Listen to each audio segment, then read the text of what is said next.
اعوذ باللہ من الشیطان الرجیم بسم اللہ الرحمن الرحیم۔ موت سے زیادہ خوفناک شے موت کا خوف ہے، فیئر آف ڈیتھ۔ لیکن اس کے لیے ضروری ہے کہ زندگی سے بہت زیادہ محبت ہو، بہت زیادہ۔ یہ جو کچھ ہمیں اس وقت حاصل ہے، ہم اس کے عشق میں ڈوب کر اس تصور سے ہی کانپنے لگ جائیں کہ یہ سب کچھ اچانک ہم سے چھین لیا جائے گا، تو موت کا خوف مزید بڑھنا شروع ہو جاتا ہے۔ اور وہ حال ہو جاتا ہے کہ کوئی انسان رات میں اندھیرے سے فرار چاہے یا دن کو سورج سے بھاگنا چاہے، دھوپ سے، تو وہ بھاگ نہیں سکتا۔ کچھ ایسا خوف، وہ مشہور قصہ کہ ایک شخص کو موت کا شدید خوف لاحق ہو گیا۔ وہ ایک طرف بھاگا تو آواز آئی کہ موت تیرے پیچھے نہیں تیرے آگے ہے۔ وہ آدمی بولا کہ اچھا، عجیب سی بات ہے۔ دوسری طرف پلٹ کے بھاگا تو پھر آواز آئی کہ موت تیرے پیچھے نہیں تیرے آگے ہے۔ وہ شخص رک کے پھر چیخنے لگا کہ پیچھے دوڑتا ہوں تو موت آگے ہوتی ہے، آگے دوڑتا ہوں تو پھر آگے ہوتی ہے۔ تو آواز آئی کہ موت تیرے ساتھ ہے، تیرے اندر ہے، ٹھہر جاؤ، تم بھاگ نہیں سکتے۔ یہ زندگی کا علاقہ ہے، یہ صرف موت کا علاقہ ہے۔ اس آدمی نے کہا کہ اب میں کیا کروں پھر؟ تو جواب ملا، صرف انتظار۔ جب زندگی ختم ہو جائے گی تو وہ خود ہی آ جائے گی جس سے تو ڈر کے بھاگ رہا ہے۔ موت کوئی الگ شے نہیں ہے، وہ زندگی کے خاتمے کا نام ہے، ایک نقطہ ہے، زندگی کا سوچ۔ اس آدمی نے کہا کہ مجھے موت کی شکل تو دکھا دو تاکہ میں اسے پہچان تو سکوں۔ تو آواز آئی کہ آئینے میں اپنی شکل دیکھو، موت کا چہرہ تیرا اپنا ہی تو چہرہ ہے، اسی نے تو مردہ کہلانا ہے، یہی تو میت ہوگی جسے سب دیکھ رہے ہوں گے۔ اب اس خوف کا کیا علاج ہو سکتا ہے؟ کبھی کسی لا علاج کا علاج دریافت کیا جا سکتا ہے، اور مرض جب خود زندگی قرار پا جائے، ایک مہلک مرض اور برائیوں کی جڑ، اور اس تکلیف دہ مرض کا پھر خاتمہ موت کی صورت ہو، تو پھر خوف کیسا؟ یہ زندگی کا ایک آخری سرا ہے جس کی ہر طرف خوشی خوشی ہر لمحہ ہم چلتے جا رہے ہیں، خود ہی اس کے پاس جا رہے ہیں، اسے ہمارے پاس آنے کی ضرورت نہیں ہے۔ وہ کہتے ہیں نا موت آ رہی ہے، نہیں، ہم اصل میں موت کی طرف جا رہے ہوتے ہیں، ہم اس کی طرف بڑھ رہے ہوتے ہیں۔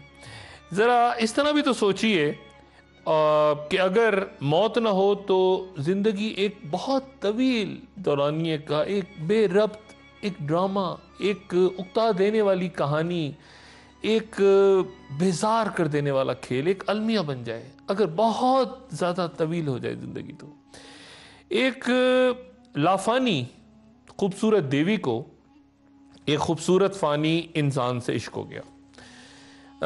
اسے لیکن احساس تھا دیوی کو کہ وہ تو لافانی ہے، خود ہمیشہ رہے گی، لیکن یہ جو شخص ہے جس سے مجھے عشق ہوا ہے، یہ تو فانی ہے، یہ تو مر جائے گا۔ تو وہ دیوی دیوتاؤں کے عظیم سردار کے پاس چلی گئی اور فریاد لے کے گئی اور کہا کہ اے عظیم دیوتا، میرے محبوب کو میری طرح لافانی بنا دے۔ تو دیوتا نے کہا کہ یہ تو ناممکن ہے، انسان ہے یہ، اور انسان کو موت کا حقدار بنایا جا چکا ہے۔ دیوی نے بہت ضد کی تو فیصلہ ہو گیا کہ چلو اسے موت نہیں آئے گی۔ دیوی خوش ہو گئی۔ وقت گزرتا گیا، کئی سال گزر گئے، تو وہ جو نوجوان تھا، وقت کے ساتھ ساتھ اس کے چہرے پہ جھریاں آ گئیں، اس کی سماعت رخصت ہونے لگی، بینائی اس کی دغا دینے لگی، یادداشت ساتھ چھوڑنے لگی۔ تو وہ چیخنے لگا کہ دیوی مجھے نجات دلا، اب میں مزید اس عذاب کو برداشت نہیں کر سکتا۔ تو دیوی نے اپنی غلطی کو محسوس کیا، پھر حاضر ہوئی دیوتاؤں کے عظیم سردار کے پاس اور کہا کہ اے دیوتاؤں کے بادشاہ، میرے محبوب کو موت عطا کر دے، انسان کو انسان کا انجام دے دے۔ یہی راز، صرف یہ کہ انسان کو انسان کا ہی انجام راس آتا ہے، یہ وہ راز ہے۔ یہ بات جو طے ہے، یہ بڑے غور کا مقام ہے، یہ خوف کا مقام نہیں ہے، یہ غور کا مقام ہے۔